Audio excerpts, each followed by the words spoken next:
धार्मिक स्टोरीज पर आज की कहानी है मनुष्य के बार बार जन्म मरण का कारण क्या है। एक बार द्वारकानाथ श्री कृष्ण अपने महल में दातून कर रहे थे। रुक्मणी जी स्वयं अपने हाथों में जल लिए उनकी सेवा में खड़ी थी। अचानक द्वारकानाथ हंसने लगे। रुक्मणी जी ने सोचा कि शायद मेरी सेवा में कोई गलती हो गई है, इसलिए द्वारकानाथ हंस रहे हैं। रुक्मणी जी ने भगवान श्री कृष्ण से पूछा, प्रभु, आप दातून करते हुए अचानक इस तरह हंस क्यों पड़े? क्या मुझसे कोई गलती हो गई?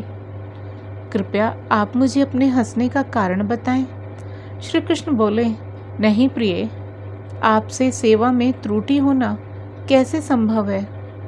आप ऐसा ना सोचें, बात कुछ और है। रुक्मणी जी ने कहा, आप अपने हंसने का रहस्य मुझे बता दें तो मेरे मन को शांति मिल जाएगी, अन्यथा मेरे मन में बेचैनी बनी रहेगी। तब श्री कृष्ण ने मुस्कुराते हुए रुक्मणी जी से कहा, देखो, वह सामने एक चींटा चींटी के पीछे कितनी तेजी से दौड़ा चला जा रहा है। वह अपनी पूरी ताकत लगाकर चींटी का पीछा कर उसे पा लेना चाहता है। उसे देखकर मुझे अपनी माया शक्ति की प्रबलता का विचार करके हंसी आ रही है। रुक्मणी जी ने आश्चर्यचकित होते हुए कहा, वह कैसे प्रभु? इस चींटी के पीछे चींटे के दौड़ने पर आपको अपनी माया शक्ति की प्रबलता कैसे दिख गई? भगवान श्री कृष्ण ने कहा, मैं इस चींटे की को 14 बार इंद्र बना चुका हूँ। 14 बार देवराज के पद का भोग करने पर भी इसकी भोग लिप्सा समाप्त नहीं हुई है। यह देखकर मुझे हंसी आ गई। इंद्र की पदवी भी भोग योनि है। मनुष्य अपने उत्कृष्ट कर्मों से इंद्रत्व को प्राप्त कर सकता है।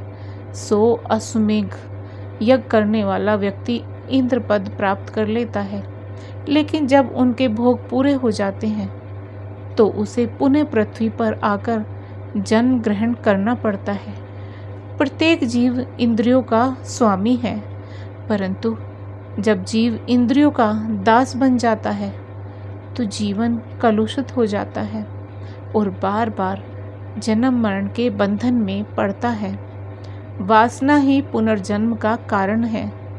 जिस मनुष्य की जहाँ वासना होती है उसी के अनुरूप ही अंत समय में चिंतन होता है और उस चिंतन के अनुसार ही मनुष्य की गति ऊंच नीच योनियों में जन्म होता है।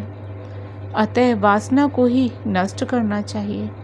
वासना पर विजय पाना ही सुखी होने का उपाय है। बुझे न काम अग्नि तुलसी कहूँ, विषय भोग बहु घी ते, अग्नि में घी डालते जाइए वह और भी धधकेगी। यही दशा काम की है। उसे बुझाना हो तो संयम रूपी शीतल जल डालना होगा। संसार का मोह छोड़ना बहुत कठिन है। वासनाएं बढ़ती हैं तो भोग बढ़ते हैं, इससे संसार कटु हो जाता है। वासनाएं जब तक क्षीण न हो तब तक मुक्ति नहीं मिलती है। पूर्व जन्म का शरीर तो चला गया, परंतु पूर्व जन्म का मन नहीं गया। नास्ति तृष्णा सम दुखम नास्ति, त्याग समम दुखम, सर्वान कामान परित्यज्य ब्रह्मभूयाय कल्पते। अर्थात तृष्णा के समान कोई दुख नहीं है और त्याग के समान कोई सुख नहीं है। समस्त कामनाओं, मान बढ़ाई, स्वाद, शौकीनी, सुख भोग, आलस्य आदि का परित्याग करके केवल भगवान की शरण लेने से ही मनुष्य ब्रह्म भाव को प्राप्त हो जाता है।